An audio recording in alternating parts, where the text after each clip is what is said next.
네, 정부도 연이틀 회의를 열며 전기차 화재 관련 대응책 마련에 속도를 내고 있습니다.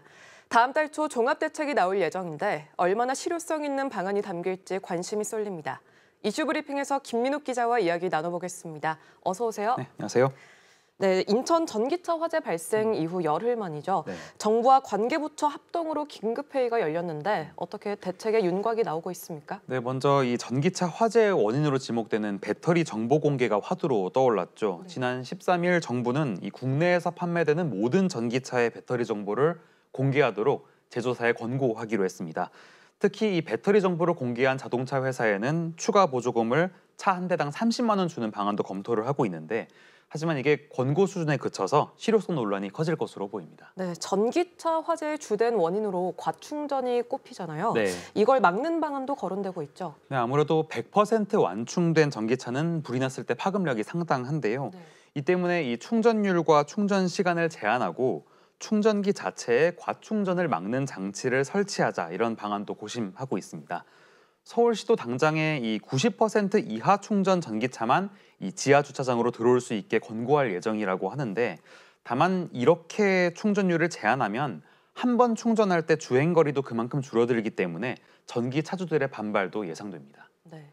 전기차 공포가 퍼지면서 전기차 들어오지 마라, 불나면 책임진다는 각서를 써라라든지 일부 아파트에선 잡음도 상당했는데 네. 그만큼 전기차가 불나면 끄기 어려우니까 이 충전소를 지상에 둬야 한다는 지적이 나온 거죠. 네, 아무래도 이 불안감이 커지고 있는 만큼 지상에 충전소 설치를 유도하는 그런 공동주택이 늘고 있는 게 사실입니다. 네. 하지만 이게 신축 아파트의 경우에는 상황이 조금 복잡한데요. 최근 아시겠지만 이 지어진 아파트들 대부분이 지상에 뭐 주차장 대신에 공원이나 편의시설들이 많잖아요. 네.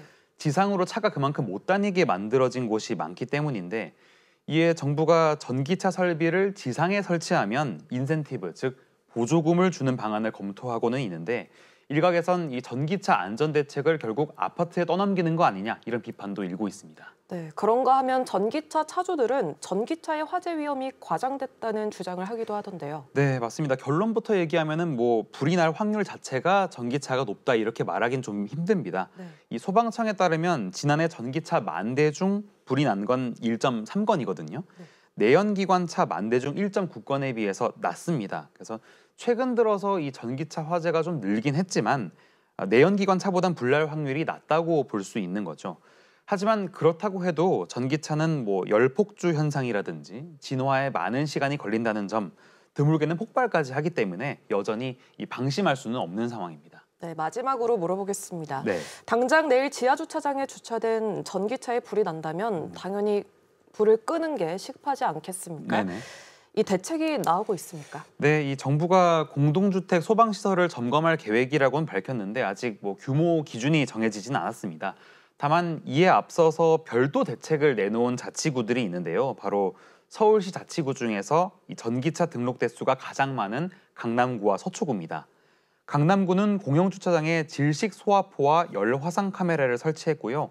서초구는 이 자동차 밑에서 위로, 그러니까 배터리 쪽에 직접 물을 뿌리는 직수 장치를 설치할 계획입니다. 또 이 전기차 화재 진화에는 그렇게 도움이 되지 않는 금속 화재형 D급 소화기를 리튬 배터리 전용 소화기로 모두 교체할 예정이라고 밝혔습니다. 네, 그간 전기차 보급에만 급급하고 화재 예방은 뒷전이라는 지적이 나왔는데 네. 화재 대응에도 신경 써야겠습니다. 김 기자 잘 들었습니다.